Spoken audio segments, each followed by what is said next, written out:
नमस्कार मित्रों, मैं अंकित पटेल स्वागत करता हूं आपके यूट्यूब चैनल न्यू अकेडमी में। आशा करते हैं कि आप लोग स्वस्थ होंगे और अपनी पढ़ाई मेहनत से कर रहे होंगे। फ्रेंड्स, आज जो है हमारा अभी तक पर्यायवाची और अनेकार्थी शब्द समाप्त हो गया है। आज हम लोग एक नया टॉपिक शुरू करने वाले हैं, जो कि है मुहावरे और लोकोक्तियाँ। हम लोग कम से कम 50% कर चुके हैं। बस 3-4 टॉपिक और बचे हैं, मुहावरे और लोकोक्तियाँ, वाक् शुद्धि और वर्तनी, विलोम शब्द, तत्सम तद्भव, लिंग वचन और काल, इतना और बचा हुआ है, वो जो कि आने वाले 8-10 वीडियो हम लोग कवर कर लेंगे। तो आइए आज की वीडियो की शुरुआत करते हैं। जैसा कि आज का टॉपिक है मुहावरे और लोकोक्तियाँ, तो सबसे पहले जानते हैं कि मुहावरे और लोकोक्तियाँ होते क्या हैं। ठीक है, तो आइए देखते हैं। पहले मुहावरा और लोकोक्तियाँ दोनों में अंतर समझते हैं। मुहावरा जो होता है एक वाक्यांश होता है, इसका स्वतंत्र प्रयोग नहीं किया जा सकता है। अगर ये हम सोचें कि इसका स्वतंत्र प्रयोग कर ले, नहीं कर सकते, तो हो थोड़ा, तो ऐसा नहीं बोल सकते हैं।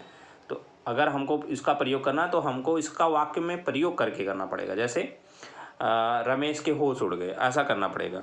लेकिन लोकोक्तियाँ जो होते हैं, लोकोक्तियाँ का एक संपूर्ण वाक्य होता है, इसका हम स्वतंत्र प्रयोग कर सकते हैं। जैसे कोई कुछ कह रहा है कि अरे ये तो ऐसा है, ये वैसा है, तो हम कहेंगे नाच न आवे आंगन टेढ़ा, बस इतना बोल देंगे अपना काम हो जाएगा। लेकिन ये कह देंगे होश उड़ना, ये नहीं कह सकते हैं। तो हम आई होप आप लोग ये समझ गए होंगे कि मुहावरे और लोकोक्ति में क्या अंतर है।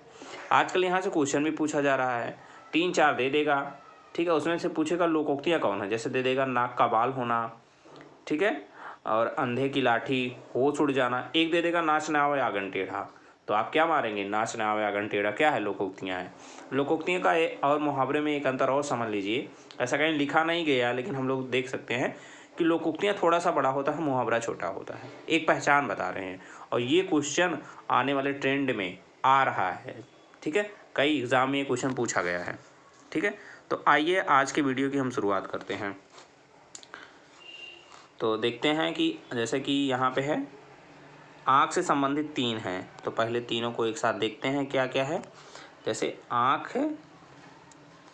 क्या है, आँख लगना, आँख लगाना, आँख लगना, आँख खुलना। ठीक है, तो आँख लगाना मतलब निगाह रखना, ठीक, और आँख लगना नींद आना, ठीक, और आँख खुलना मतलब सजग होना। तो ध्यान रखिएगा, आँख लगना और लगाना ध्यान से पढ़िएगा एग्जाम में, नहीं तो गलत हो सकता है। ठीक है, तो आगे देखते हैं। आगे है सावन से रिलेटेड। क्या है, सावन से रिलेटेड है, देखते हैं इसमें क्या है सावन हरे न भादों सूखे, सावन हरे न भादों सूखे, और सावन के अंधे को सब हरा ही नजर आता है। सावन हरे न भादों सूखे, इसका अर्थ है सदा एक सा रहना, चाहे जैसी भी परिस्थिति रहे हमेशा एक सा रहना। और सावन के अंधे को सब हरा ही हरा नजर आता है, मतलब जो सुखी है ना, उसको हमेशा सुख ही सुख नजर आता है। तो इस बात को ध्यान रखें।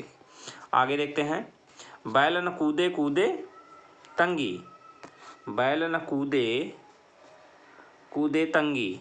ठीक है, तो इसका मतलब ये होता है कि बैल नहीं है, बैल न कूदे कूदे तंगी, तंगी मतलब जिससे बैल को बांधा जाता है। तो इसका जो अर्थ होता है स्वामी के बल पर सेवक का कूदना। समझ रहे हैं कि मतलब किसी के बल पे, अपने बल पे नहीं, दूसरे के बल पे कूदना। इसका अर्थ सामान्यतः ये समझ सकते हैं।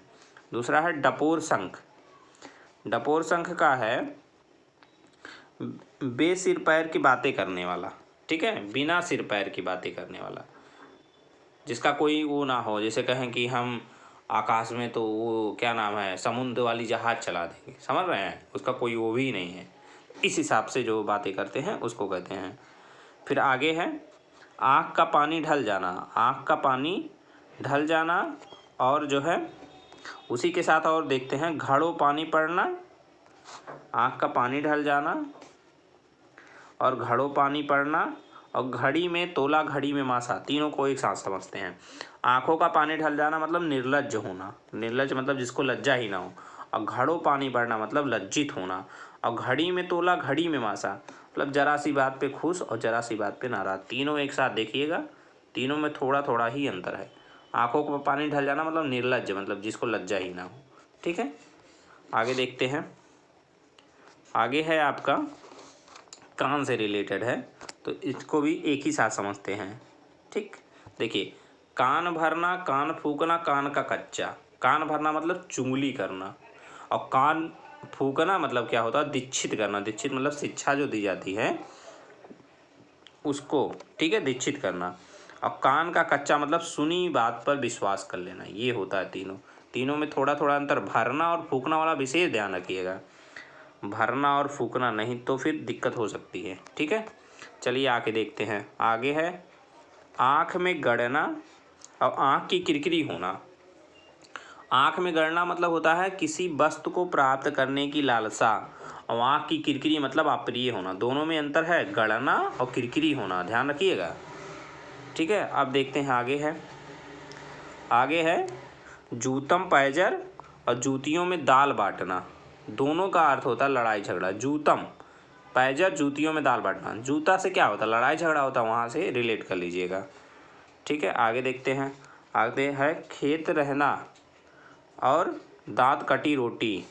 ठीक, खेत रहना मतलब होता है युद्ध में शहीद होना, और दांत कटी रोटी मतलब होता है गहरी दोस्ती। दांत कटी रोटी मतलब उसी से एक रोटी में दो लोग खा रहे हो, तो मतलब गहरी दोस्ती है ना, तो इस चीज़ को ध्यान रखिएगा। चांद पर थूकना। चांद पर थूकना मतलब क्या होता है, किसी के ऊपर जो है कलंक लगाना। ठीक, आगे देखते हैं। आगे है तीनों एक जैसे हैं, एक साथ समझते हैं इसको। तीनों का अर्थ है असंभव कार्य।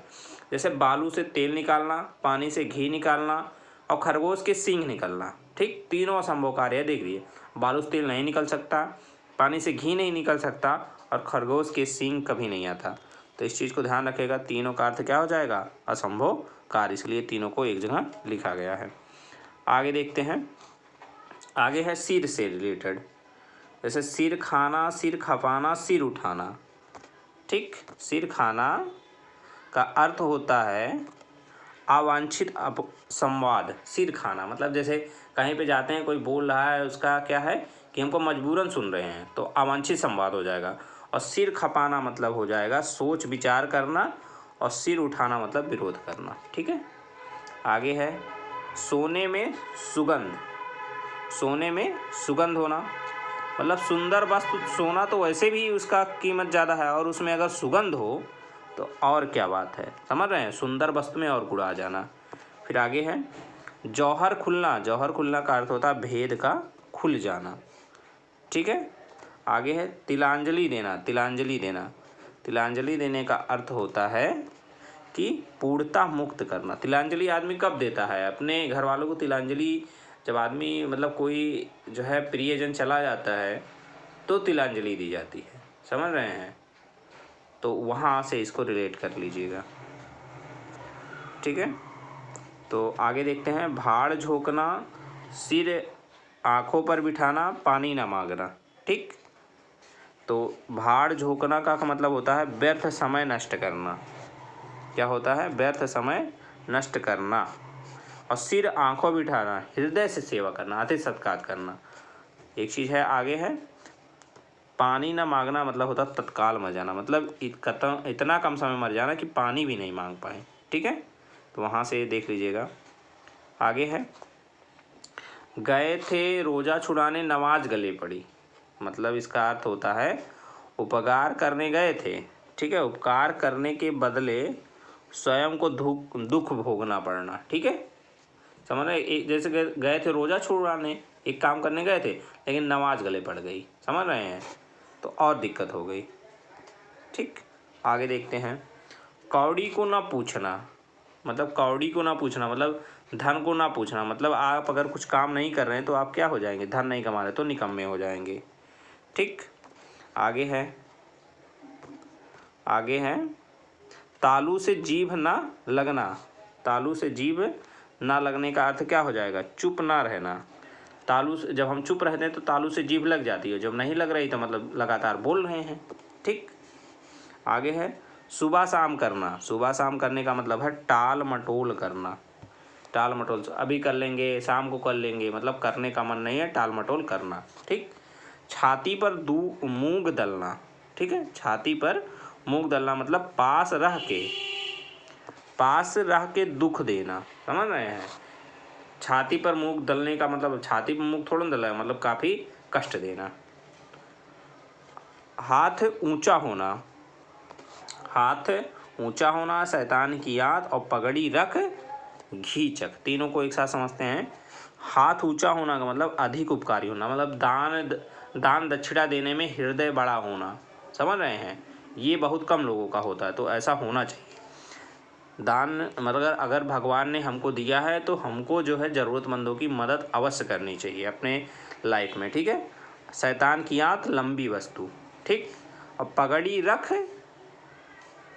रख घीचक मतलब जो है निर्लज्ज होके कुछ पाना, मतलब पगड़ी रखने मतलब पगड़ी उछालना कहते नहीं, इज्जत लेना, तो वही है, इज्जत को अपने छोड़ के कुछ पाना, ठीक है।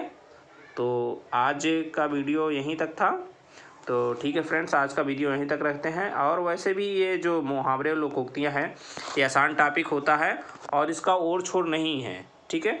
क्या पढ़ाया जाए क्या नहीं पढ़ाया जाए इसमें, तो ठीक है फ्रेंड्स, आज का वीडियो यहीं तक रखते हैं। आप इस वीडियो को ज़्यादा से ज़्यादा शेयर करिए, लाइक करिए और अपने मित्र से भी सब्सक्राइब करवाइए, ठीक है।